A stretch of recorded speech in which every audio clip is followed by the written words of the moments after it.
మకర రాశి వారికి జాన్వరి నెల 2026 సంవత్సరంలో గోచార ఫలితాలు ఏ విధంగా ఉన్నాయో సశాస్త్రీయమైన పద్ధతిలో తెలుసుకునేటటువంటి ప్రయత్నం చేద్దాము.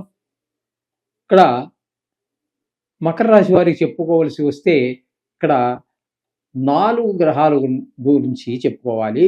ఎందుకంటే ఈ 4 గ్రహాలు మకర రాశిలో ఇప్పుడు సంచరిస్తున్నాయి. ఇవి ఈ సెకండ్ హాఫ్లో మాత్రమే, అంటే నెలలో రెండవ భాగంలో మాత్రమే జన్మంలో ప్రవేశిస్తున్నాయి. మరి మొదటి భాగం ఎక్కడుంది అంటే వ్యయస్థానంలో ఉంది. అంటే ముందుగా వ్యయస్థానంలో మనం చెప్పుకోవాలి. జనవరి 1వ తారీఖున ఆ గ్రహం ఎక్కడ ప్రారంభమైందో అక్కడి నుంచి మనం ప్రారంభం చేసుకోవాలి. కాబట్టి శుక్రుడు 1వ తారీఖు నుంచి 12వ తారీఖు వరకు వ్యయస్థానంలో సంచారం చేస్తున్నారు. వ్యయస్థానంలో కూడా శుభ ఫలితాలు ఇచ్చేటటువంటి ఏకైక గ్రహం శుభగ్రహమే. కాబట్టి అక్కడ ధన లాభం ఉంటుంది, అలాగే ధన ఖర్చు అవ్వకుండా ఉండేటువంటి పని ఉంటుంది. అలాగే ఎవరి భయభక్తులు ఏమి ఉండవు. అంటే మనసంతా ఉల్లాసంగా ఉంటుంది. ఈ విధమైన ఫలితాలన్నీ కూడా వ్యయస్థానంలో ఉన్నప్పుడు శుక్రుడు అందిస్తున్నాడు. అలాగే తదుపరి ఆయన సంక్రమణం చెంది మకరంలో ప్రవేశిస్తూ ఉన్నారు. ఈ మకరంలో అక్కడ 13వ తారీఖు నుంచి నెల ఆఖరి వరకు ఉంటారు జన్మంలోనే.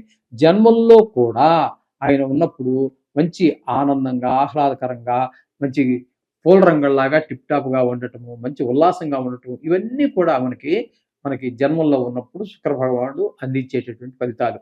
ఇకపోతే అంటే శుక్రుడు పూర్తిగా అనుకూలుడే.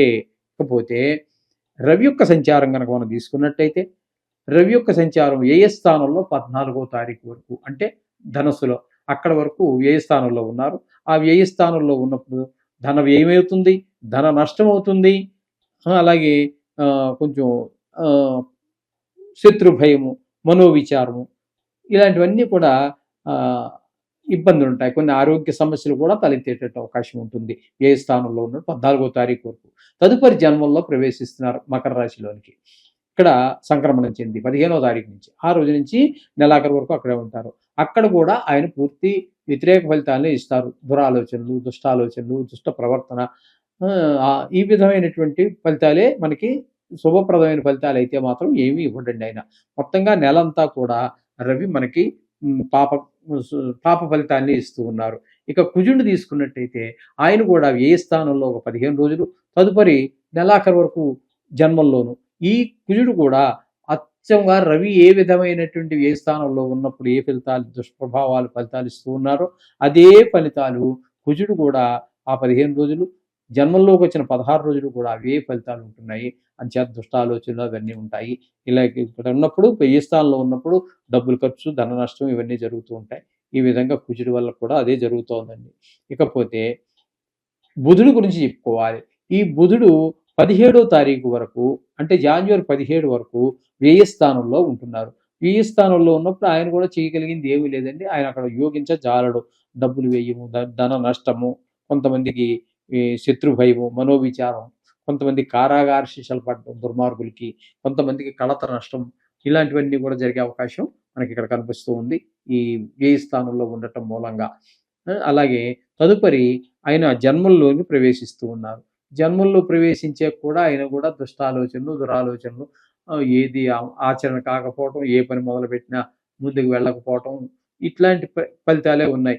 నిజంగా చెప్పాలంటే ఈ 4 గ్రహాలు ఇక్కడ ఖచ్చితంగా ఒక్క శుక్రుడు మాత్రమే ఇక్కడ ఈ 4 గ్రహాలే తర్వాత సంక్రమణం చెంది ద్వితీయ స్థానంలోకి వచ్చాక అక్కడ కూడా అంటే మనం చెప్పుకుంటుంది ఇప్పుడు మకరం కాబట్టి ఈ రెండు ఇక్కడ కూడా ఒక శుక్రుడు మాత్రమే మనకి పూర్తిగా అనుకూలంగా ఉన్నాడు.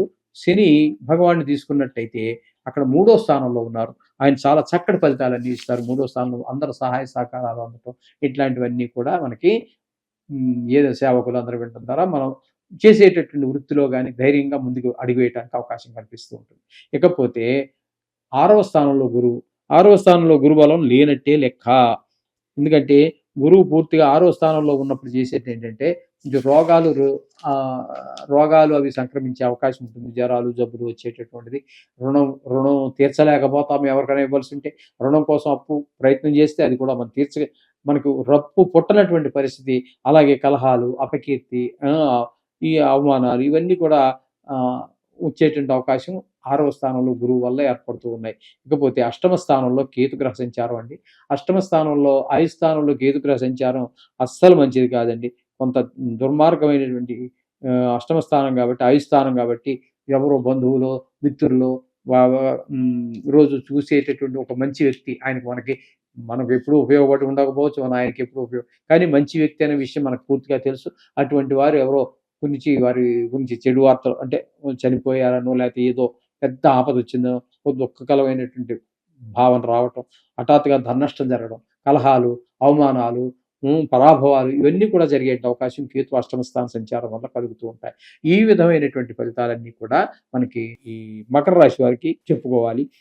చెప్పాలంటే నిజానికి ఇందులో 2 గ్రహాలు పూర్తిగా అనుకూలమైన ఫలితాలు ఇస్తూ ఉన్నాయి. ఒకటి ఏమిటి అన్నట్టయితే, ఒకటి శుక్రుడు, 2 శని భగవానుడు. మిగతా గ్రహాలు ఏ ఒక్క గ్రహం యొక్క అనుకూలత లేదు. కాబట్టి ఇందులో మీరు కంగారు పడవలసిందేం లేదు. మీరు నిత్యము చేసుకునేటటువంటి ఆ నవగ్రహ పారాయణ ఏదైతే ఉందో, నవగ్రహ శ్లోకాలు ఏవైతే ఉన్నాయో చదువుకోండి. అలాగే ఎక్కువ గ్రహాలు ప్రతికూలంగా ఉంది కాబట్టి ఖచ్చితంగా మీరు కేజీంపావు ఇది తీసుకొని నవగ్రహాల చుట్టూ తిరగండి. వాటి పాదాల దగ్గర వేయండి. శని త్రయోదశి శని మీకు అనుకూలంగానే ఉన్నారు కాబట్టి దాని గురించి అంత పెద్ద పట్టించుకోక్కర్లేదు. కానీ రాహు కానీ కేతు ఈ గ్రహాలన్నిటి గురించి పట్టించుకోవాల్సిన పరిస్థితి లేదా ఒక సమస్త దేవతా స్వరూపమైనటువంటి గోమాతకి అది కూడా నాటు ఆవై ఉండాలి. అది జెర్సీ ఆవు లాంటి వాటికి పెట్టవద్దు. దానివల్ల ప్రయోజనం ఏమీ ఉండదు. ఒక ప్రాణికి కాస్త గడ్డి పెట్టిన ఫలితమే వస్తుందే కానీ మనకు కావాల్సింది ఇక్కడేంటి, నవగ్రహ దోషాలు పోవటానికి. కాబట్టి తోటకూరో, ఎండుగడ్డో, మరొకటో, పచ్చిగడ్డో ఏది దొరికితే అది ఆవు తినేది ఉండాలి. ఇంకోటి ఏంటంటే అది నెమరు వేసుకోవటానికి వీలుగా ఉండాలి. మామూలుగా మీరు చూస్తూనే ఉంటారు, అది దానికి వేసిన వెంటనే గబగబా తినేసి ఉండల్లా చుట్టుకుని మింగేస్తుంది, ఉండలుగా పూర్తిగా నవలకుండా.